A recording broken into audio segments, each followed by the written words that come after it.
Favourite serials இனி டிவிக்கு முன்பே சன் நெக்ஸ்ட் ஆப்ல ஜாலியா எல்லாருக்கும் முன்னாடியே பாருங்க. இப்பவே சன் நெக்ஸ்ட் ஆப்பை டவுன்லோட் பண்ணி சப்ஸ்கிரைப் பண்ணுங்க. துளசியை தேடி கண்டுபிடிக்காம ஊருக்கு எப்படி போறது? அதான் தெரு தெருவா வீட்டு புரோக்கர் கிட்ட ஆளு விவரம் அடையாளம் எல்லாம் சொல்லி துளசியை பத்தியும் அவங்க அம்மாவை பத்தியும் அவங்க தம்பியை பத்தியும் விசாரிச்சுக்கிட்டு இருக்கேனே. இந்த விஷயத்துல நீங்க எனக்கு உதவி பண்ணீங்கன்னா துளசியை நான் சத்தியமா கண்டுபிடிச்சிருவேனே.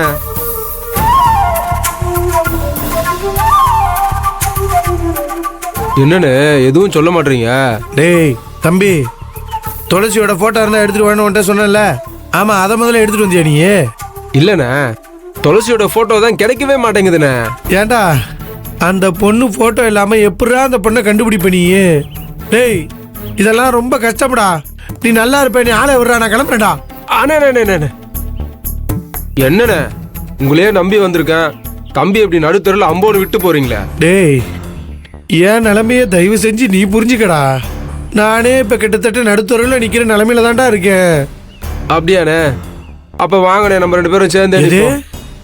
இங்க பாரு, ஒன்னால எனக்கு என் வயசுக்கு நடுவுல பெரிய வாய்க்கா வரப்பு தகராறு மாதிரி சண்டை முட்டிக்கிட்டு இருக்கு. இப்ப கூட நான் கோச்சுக்கிட்டு தான் வீட்டை விட்டு வெளியே வந்தேன்னா பாத்துக்க.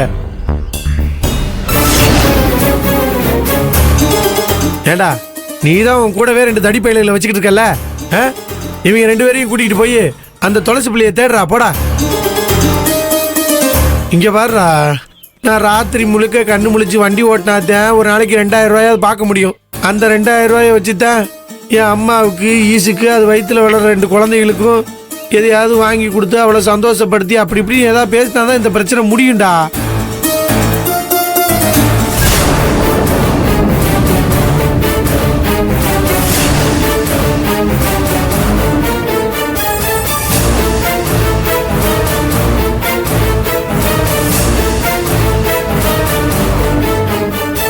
இந்த சின்னையா கிட்ட அவ்வளவு பிரச்சனை பண்ணியும் இந்த மலை மாட்டு பய கூட இன்னும் பழக்க வழக்கம் வச்சிட்டு இருக்காங்களே. சின்னையாவும் மலை மாடும் சேர்ந்து நம்மள தேடி கண்டுபிடிக்காம விட மாட்டாங்க போல இருக்கே. இந்த நேரம்னு பார்த்து பர்தாவை மாட்டிட்டு வந்துட்டோமே. இல்லனா சின்னையாவை தனியா கூப்பிட்டு அக்கா மாதிரி நல்லா மிரட்டி விட்டுருக்கலாம். இப்ப என்ன பண்றது? என்ன சொல்றீங்க?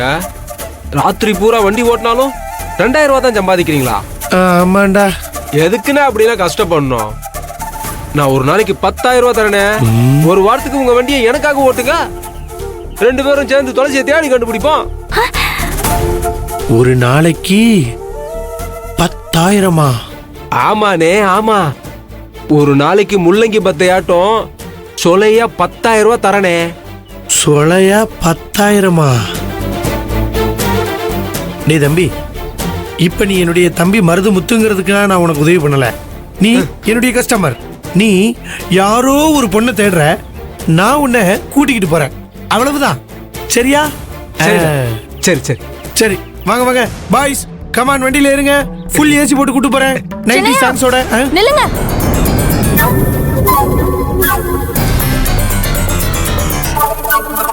ஐயோ, பாத்தியமா பாத்துட்டாங்களே. இப்ப இவங்க என்ன வராங்கன்னு தெரியல. என்னடே, வாங்கடே போவோம்.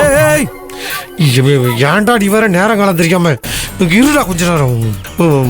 சிஸ்டர் பாத்திமா சிஸ்டர், நீங்க சவாரிக்கு கிளம்பிட்டதா ஈஸ்வரி சொன்னா, நீங்க இங்க என்ன பண்ணிட்டு இருக்கீங்க? அது வந்து பாத்திமா, இப்பவும் நான் சவாரிக்கு தான் வந்திருக்கேன். இவர் என்னுடைய கஸ்டமர். சார் ஓடிபி சொல்லுங்க. அப்படின்னா மூடிக்கிட்டு கொஞ்ச நேரம் நில்றோம்.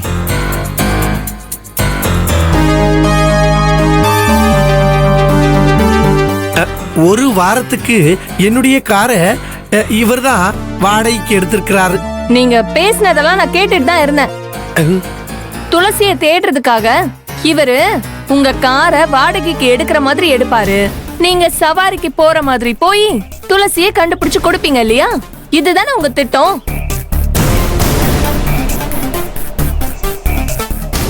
ஆகா, மொத்தத்தையும் விட்டு கேட்டுட்டு தான் வந்திருக்காங்களோ. அழகு சுந்தரம், இனி ஒன்னையே ஈசுகிட்டு இருந்து காப்பாற்ற முடியாது. என்ன சின்னையா, திருடனுக்கு தேல் கொட்டின மாதிரி திருத்தரேன்னு முழிக்கிறீங்க?